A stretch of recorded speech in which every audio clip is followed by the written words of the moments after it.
بسم الله الرحمن الرحيم كل wanaagsan khiyaarta nala socota meel kasta oo aad joogtaan ku soo dhawaada mar kale iyo qubnaha barrow show ee caawa oo ay taariikhdu tahay 22ka Agoosto sanadka 2025 qodobadaan idin haya waxa kamid ah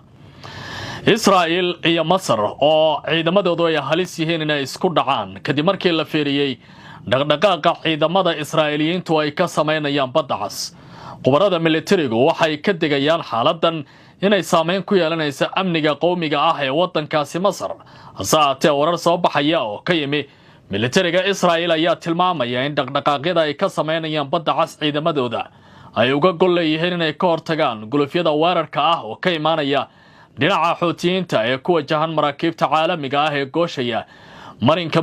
mandab iyo waliba badda cas haddaba dawladda Qaahira arrintan sidee u aragtaa qubarada diblomaasiga ah iyo kuwa amniga ee falanqeynaya xaaladdan maxay leeyihiin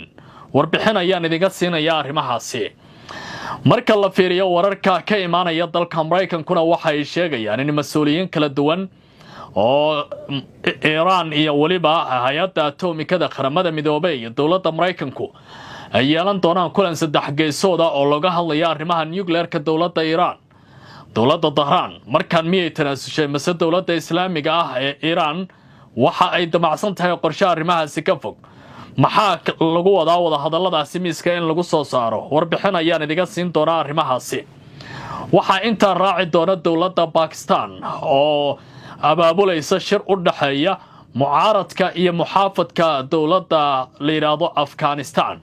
asaate mas'uul sare oo ka tirsan dawladda Mareykanka oo qaliil saad la yiraahdo waxa uu ku tilmaamayaa tilaabada Pakistan ay qaadayso inay tahay mid aan u wanaagsanayn amniga guud ee caalamka loona baahan yahay isbeddello waaweyn inay ka dhacaan wadanka la yiraahdo Afghanistan Mareykanku ma waxa uu ka quusan yahay wali Afghanistan kooxda Talibaaniyiintu inay gacanta ku hayaan maxaa ka cusub warbaan idinka hayaa sidoo kale arrimahaasi aan si gaar ah ugu falanqeyn doonaa koob iyo 20 dal oo caalami ahna waxa ay si weyn uga soo horjeesteen mashruuca dib u deegaamaysiga daanta galbeed ee Israa'iil waxa ay ku tilmaamayaan tallaabo aad u liidata oo aan la aqbali karin loona baahan yahay nidaamka Netanyahu uu hogaamiyo guud ahaan arrimahaasi inay ka fiirsadaan qodobadaasi warar kale ayaan si gaar ah u dul istaagi doonaa khiyaarta in nala socotay soo dhawaada waa Cabdicasiis Barrow oo si gaar ah u falanqeyn doona arrimaha bariga dhexe ee caawa oo xiisadu ay si weyn u kulushahay ku soo biira YouTube-ka oo subscribe saara aad baad u mahadsantiin aan ku horeeyo dalka Iran waxa la filayaa goor dhow in la bilaabo wada hadalka nuclear-ka ee dawladda Iran iyo sidoo kale hay'adda atomikada qaramada midoobay ee IAEA loo yaqaano iyo waliba dawladda Mareykanka oo qayb ka noqonaysa kulanka ayaa la filayaa toddobaadyada soo socda in uu ka dhaco magaalada Washington sida uu ku waramay wargeyska Bloomberg wargeyskaasi uu xiganayo telefishinka laga leeyahay dawladda Imaaraatiga ee la yiraahdo Sky News waxa uu leeyahay mas'uuliyiin ka socota hay'adda caalamiga ah ee tamarta atomikada adduunka ee IAEA loo yaqaano ayaa lagu wadaa inay u safraan magaalada Washington toddobaadka soo socda si ay uga hadlaan dawladda Mareykanka xaaladda walaaca leh ee ka taagan barnaamijka nuclear-ka Iran sida ay sheegeen ila diblomaasiyadeed oo la hadlay wakaaladda wararka ee Bloomberg safarka ayaa imaanaya iyadoo hay'adda ay soo tarayso walaaca ay ka muujinayso inay lumiso raadraaca kaydka Iran ee uraniumka oo heerkii ugu sarreeya gaaray tan iyo sifaynta kaasi oo ku dhowaaliyay in dawladdaasi ay soo saarto bombooyin nuclear ka bixitaanka kormeerayaasha iyo joojinta la socodka barnaamijka ee Iran waxa ay dhaliyaan walaaca ugu weyn sida wararku ay qeexayaanba walaacan waxa uu sii xoogaystay kadib markii Iran ay joojisay wada shaqayntii ay la lahayd hay'adda atomikada qaramada midoobay kadib dagaalkii 12 maalmood socday ee u dhaxeeya Israa'iil iyo iyadoo kaasanaysa baaliire kormeerayaasha bishii June hay'adda ayaa sidoo kale soo saartay goobaha muhiimka taas oo soo afjartay kormeerkii caalamiga ahaa ee lagu waday qiimeynta in lagu sameeyo dhinaca Iran nuclear-keeda dawladda Tehran waxa ay si weyn ugu dhalishay hay'adda laba arrimood oo kala duwan waa midda koowaad ee hay'adda inay bixiso hanaan u eg basaasnimo oo suuragal ka dhiga in la weeraro xarumaha Fordo, Asfahan iyo Natanzi oo dowladda Iiraan ay si gaar ah ugu bacriminaysay uraniumka warshadaha nuclear-kana ay ku yaalaan iyo waliba hay'adaasi inay ka aamustay markii weerarka lagu qaaday dowladda Iiraan waxay ku andacootay in sababta kormeerayaasha ugu laaban karin goobahaasi ay tahay halista kiimikada iyo shucaaca ka dhalatay duqeymihii Mareykanka iyo Israa'iil taasi oo ay sheegtay inay khatar ku tahay badqabka shaqaalaha inkastoo ay Iiraan 12 Agoosto sheegtay in laga yaabo inay ogolaato kormeer xadidan oo lagu sameeyo qaar ka mid ah goobaha ay waxyeeladu gaarin haddana xarunta ugu weyn ee wax soo saarka nuclear-ka wali waxaa laga mamnuucay hay'adaasi kaydka uraniumka waxa uu ka lumay guud ahaanba dalalka reer galbeedku inay la socdaan dhinaca Iiraan ila diblomaasiyadeed ayaa sheegay in aan la garanayn halka la dhigay 400 kilogram oo uranium oo si heer sare ah loo sifeeyay tan iyo markii dagaalku uu bilowday 13 Juunyo Iiraan waxay sidoo kale sheegtay inay qorsheynayso in kaydadkaasi loo wareejiyo meelo aan la shaacin ilaa iyo haatan taas oo kor u qaaday walaaca reer galbeedku ay muujinayaan tani waxay kordhisay mugga la xiriira su'aalaha ma gaarin baa la yiri weerarada Israa'iil iyo Mareykanka ujeedkooda in la burburiyo hay'adda culayska nuclear-ka iyo waliba kaydadka uranium-ka ee la sameeyay hasaatee kulanka hadda la filayo inuu ka dhaco Washington waxa ay muujinaysaa Iiraan dabacsanaan inay muujisay taasi oo la qorsheynayo hay'adda inay ka soo shidaal qaadato ka hor inta aanay kormeer ka samayn gudaha dalka Mareykanka nidaamka la yiraahdo Israa'iil ayaa markan lagu soo warramaya inuu qatar gelinayo amniga qowmiga ah ee wadanka Masar iyadoo khubaro kala duwan ay ka degayaan inay muhiim tahay in si weyn looga feejignaado dhaqdhaqaaqyo militari oo ay sameynayaan ciidanka Israa'iil khubarada qaar ayaa tilmaamaya in tillaabooyinka ciidamada badda ee Israa'iiliyiintu ay ka sameynayaan badda Cas iyo marinka Baabulmandab meelaha qaar ay halis amni abuuri karayso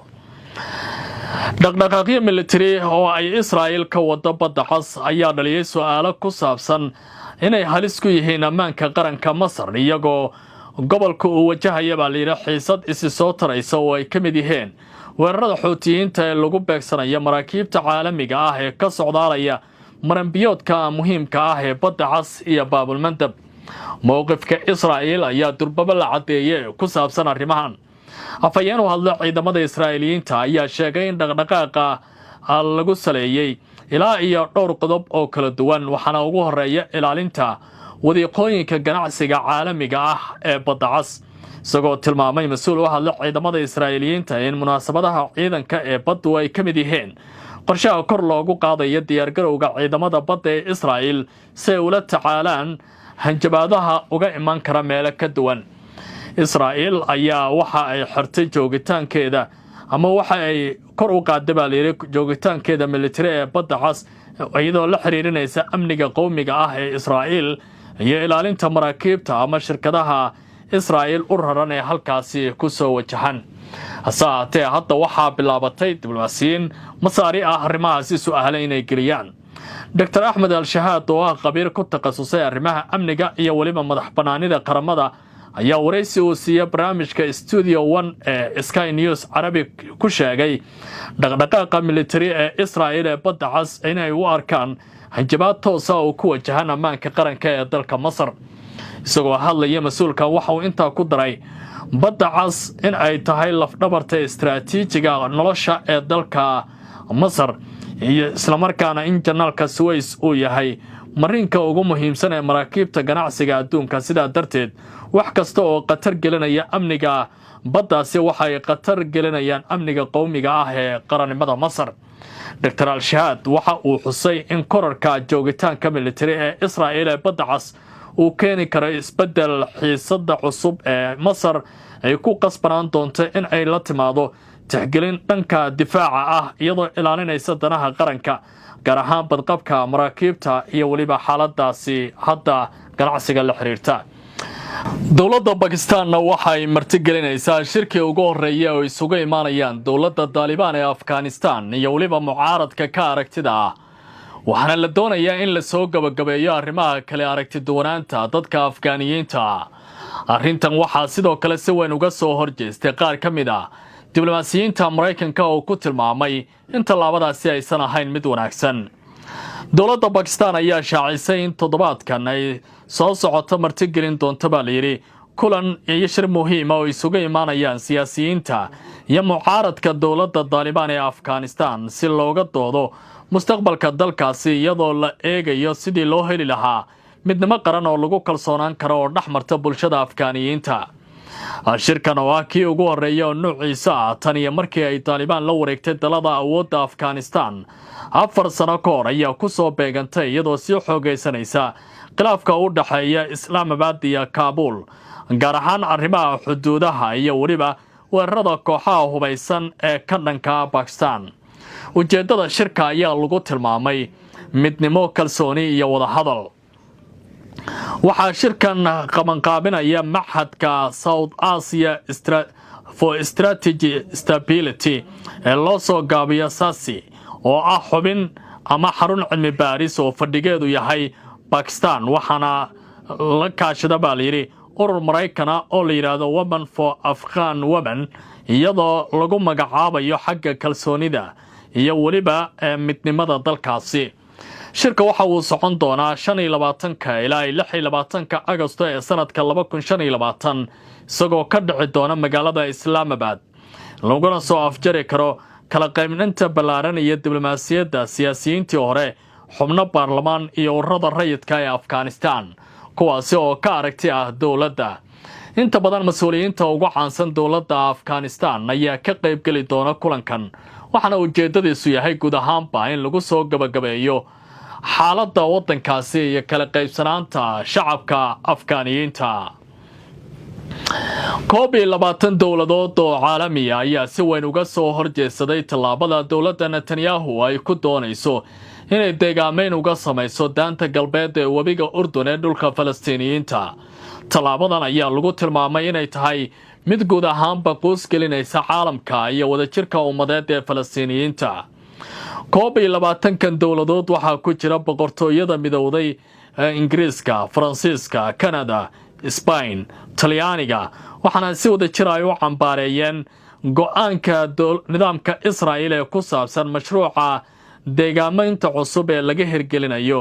aagga daanta galbeed ee la haysto, iyadoo loo arkay inuu yahay ku xadgudub sharciyada caalamiga iyo carqalad weyn oo ka hortagaysa xal u helidda laba dowladood oo caalamku uu si weyn haatan u rajaynayo. war-saxaafadeedka oo ay soo saareen wasiirada amuraha dibadda ee dalalkan ayaa lagu sheegay, waxaan si adag u cambaaraynaynaa qorshaha halista gelinaya rajada xal laba dowladoona, waxaana uu ka hor imaanayaa baa la yidhi sharciyada caalamiga, taasi oo nidaamka Israa'iil uu ku dhaqaaqay. dowladda Ingiriiska ayaa markii ugu horreysay u yeertay safiirkii ka fadhiya Tel Aviv, waxaana ay ku tilmaameen inay la tashiyo la samayn doonaan. tallaabada ay qaaday dowladda Ingiriiska ayaa noqonaysa mid saameyn ku yeelanaysa nidaamka Israa'iil. digniinta qaramada midoobay ayaa kor u sii kacaysa, iyadoo xogayaha guud ee qaramada midoobay Antonio Guterres uu yidhi tallaabooyinka Israa'iil waa mid aan la qaadan karin. akhyaarteena la socota ay tabinta qaybtan iyo qubanaha Barrow Show inta ayaan ku gabagabaynayaa. waa Cabdicasiis Barrow idile nabadgelyo.